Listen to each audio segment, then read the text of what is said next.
bullet injuries can hurt a lot. In breaking the pain, or putting the brakes on the pain, we begin by first understanding our pain experience.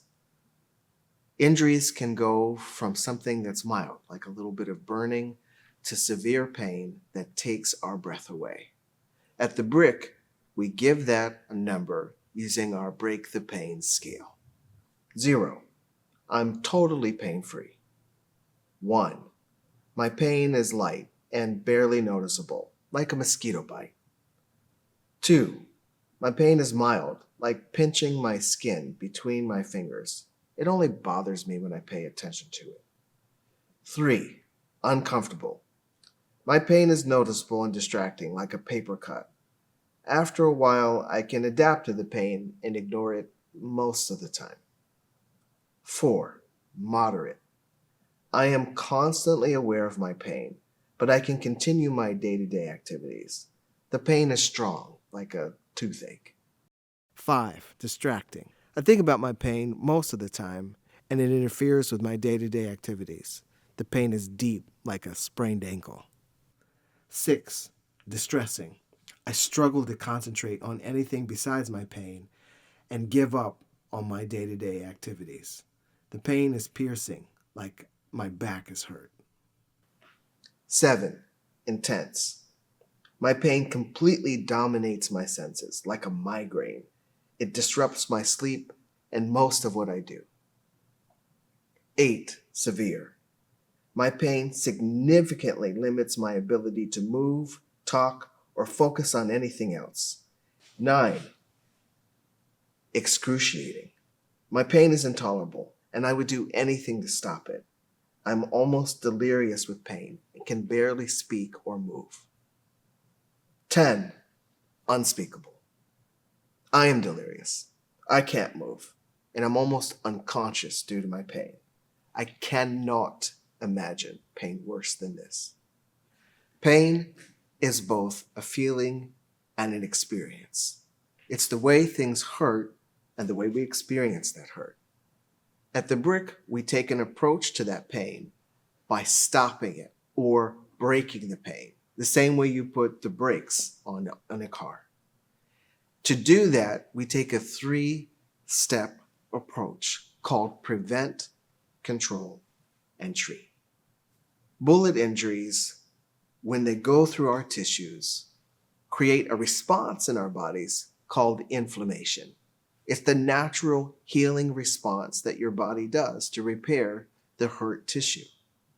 The thing is that inflammation is really irritating to our nerves. It can also cause swelling, and it can cause fluid to leak from our wound. Your body has natural fluid around all of its tissues, and when that becomes swollen and tight, it can be really uncomfortable. There are medications that actually can prevent that inflammation from happening in the first place. And one of the best ones to use is something called ibuprofen. A dose of 600 to 800 milligrams of ibuprofen, or 3 to 4 200 milligram tablets, taken every 6 hours, is a great way to get in front of that inflammation and stop it before it even starts.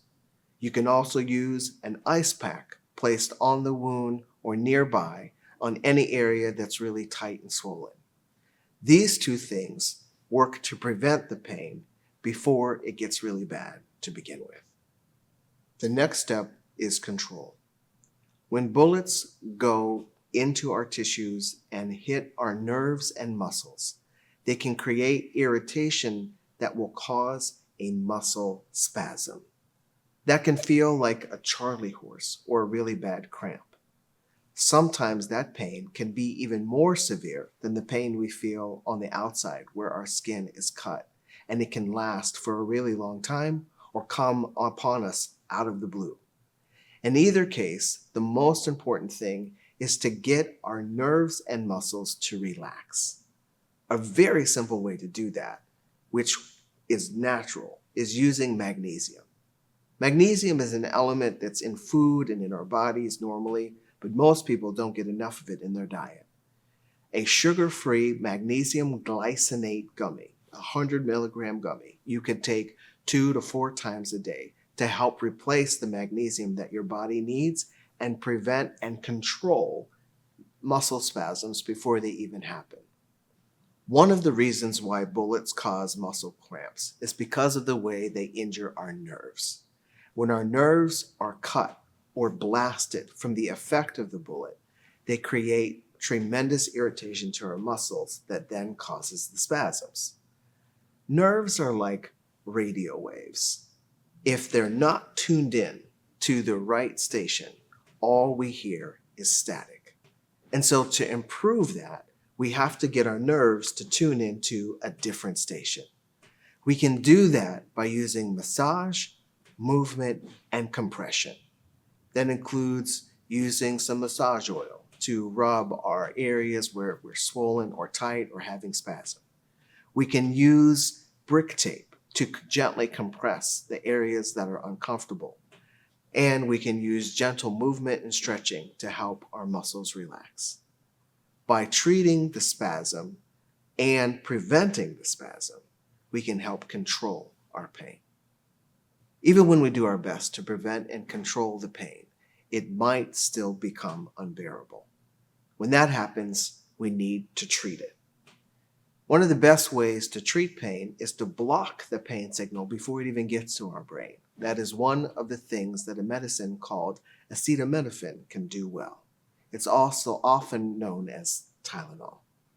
1,000 milligrams of Tylenol or acetaminophen taken every 6 hours can help treat the pain, and taken together, when we prevent and control, create a pain experience that's manageable. One of the most frequent things I hear from people when they leave the emergency department is exactly that. Why didn't they give me pain medicine? Frequently, we don't think of Tylenol, ibuprofen, and magnesium as pain medicine. We think about stronger medications like Percocet or oxycodone as the only way we can manage our pain. But those medications come with very serious side effects that can include nausea, low energy, and really bad constipation. But they also only really work to treat the pain. They can't prevent or control it. When we take these medications together, the prevent, control, treat approach using the ibuprofen, magnesium, acetaminophen, and the other techniques I've described, we can bring the pain experience to a level where we can get through our day. When you break the pain, you don't just make it so you feel a little better. You take powerful steps in your own healing.